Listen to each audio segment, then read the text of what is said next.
I love to try to, extract some of those common denominators of successful companies that you've interacted with over the years.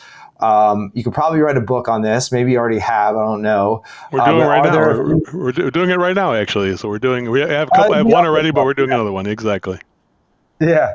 But yeah, are there a few kind of like key elements to success that, there's no shortcuts or anything like that, but like, hey, of all the companies that we've worked with over the years, these companies really excel and they all do these, 2, 3, or 4 things.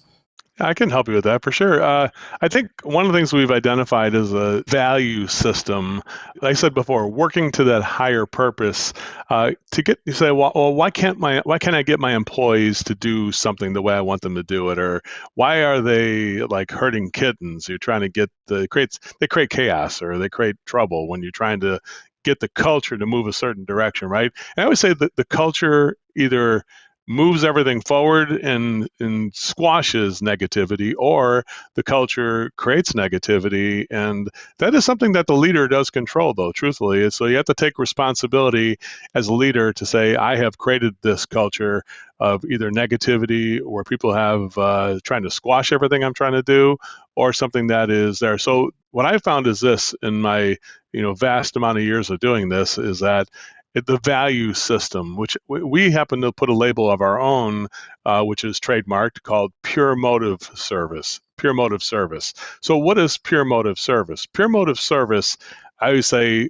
is like the knife that cuts through the fog of uncertain value when it comes to clients, right? Like they don't know, why is this guy better than this guy? Is this, so Pure Motive Service, where you got that displaying the motivation behind why you do everything for people, why the prices are higher than the competition, why I am going to look at the entire roof structure, not just the roofing itself on the outside, but the home structure, to make sure I look at the material, the drainage, everything that's happening here.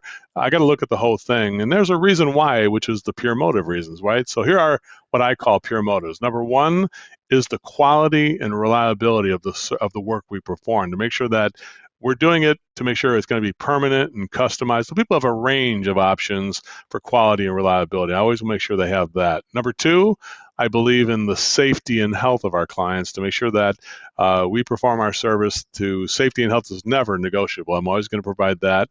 Number three is to anticipate the needs of people before they ask. So a customer is going to ask you, they're going to say, hey, right now I just need you to give me a price on the new roof shingles. That's all I want to get is a shingles, or I'm looking to just do downspouts or something like that. It's like they ask you for the minimum thing, but as professionals, we got to be saying, hey, I'm going to anticipate what's needed in the future. I can't just be putting shingles on some old roof that's going to rot out, and I got to look at the whole infrastructure. Even if they don't want me to look at that, I got to look at that, because that's good customer service. And good service is providing solutions that nobody asked you for. You got to be better than what people asked you for. People asked you for just the one thing. I got to show you things that would be better that you didn't know about, right? So 95% of what you do is going to be better than people asked you for. Otherwise, you're going to be the same as everybody, right? And then I also believe that the solutions we create, number four, should be customized and relevant to every single person we're working with. So if I'm telling you we're going to redo that infrastructure of a substructure of a roof, I'm going to make sure that I'm telling you the reason I'm doing it is because your daughter is going to go to college, and I want to make sure that you have the money for that and not have to waste money on the entire rotten roof and do the roof twice. That's money we could have used for her education, and now we're wasting the money on shingles twice because we did the substructure. Somebody did it the wrong way, And so I'm just going to make sure that we're going to anticipate that customized, relevant solution. And then finally, I believe in honesty, even when it's not popular. So I always say to people, listen, I know you asked me to do the job a certain way, but I'm going to show you a better way, even if you don't want to see it, because I just feel like I would be not doing my job as a professional to be a window to show you the possibilities of the best service, the best quality, reliability, and safety and health that your client could experience as a result of my service. And that's just, I say pure motives are not negotiable. It's like, and if you think about it, it sounds like a real simple phrase, like any one of those words, you would say, I've heard them all before, right? That's nothing, I'm not saying anything new, but when we articulate those words at the key moment, That's the timing of the words is the key thing.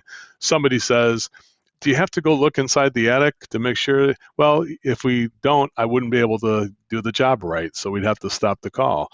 If you want to continue, I'd have to be able to look at inside that attic to make sure that we could do the job right. And so I do it because I want to make sure that you and your family have the best quality and reliability. When you put the money into this, I want to do it right. And so if you want me to do it wrong, you have to call a different guy. You want to do it right, I can continue. So one of the things we teach is that stop or continue moment, where that's a value system too. That's where the honesty comes into place, right? Like somebody says, I'm looking for a really good price on new roof or furnace or air conditioning or something they're looking for, right? A new garage door. I've seen people do that, right? I say, looking for a good price? What do you mean by that? Well, I'm looking for a lowest price. And I said, well, we can stop the call right now then, because our company won't be the lowest price. I can help you find a guy on Craigslist or go to Home Depot and pick somebody up over there. But if you want me to get the job done the right way, where we get a permit and you have to pass inspection and everything like that, then I can continue to get the job done. So that's Pure Motives. And the Pure Motives has been the thing that has set our company apart from other service sales training, is because we're not just talking about the science of pricing, how to connect with people, how do you communicate that pricing to people, the science of communication too.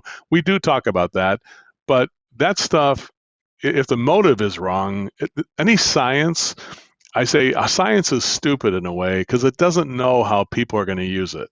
Like science of electricity, you could use electricity to save people's lives on a human heart and lung machine, but you could use electricity as the science of electricity to create an electric chair and execute people and be evil, and you could kill people with it if you wanted to, right? So gas could blow up things, or gas could heat and keep us warm and comfortable, right? So everything could be used in a certain way. That's why the motivation behind this is extremely important, and that's why the culture does get behind, why 12,000 people do get behind what I do, is because we've set ourselves apart, because it's not just how to sell people more stuff, it's how to let them see our motivation behind offering it, and that is the key difference that sets it apart. And so I would say that's one of the things that people do wrong. They get desperate to sell things, and then all of a sudden the motivation's wrong. The motivation is I can't make payroll, or the motivation is I can't pay my bills. And next thing you know, you're trying to now oversell things and push people into things. Truthfully, people would buy 5 times more if you just got out of the way and let them purchase instead of trying to sell it. Make sense?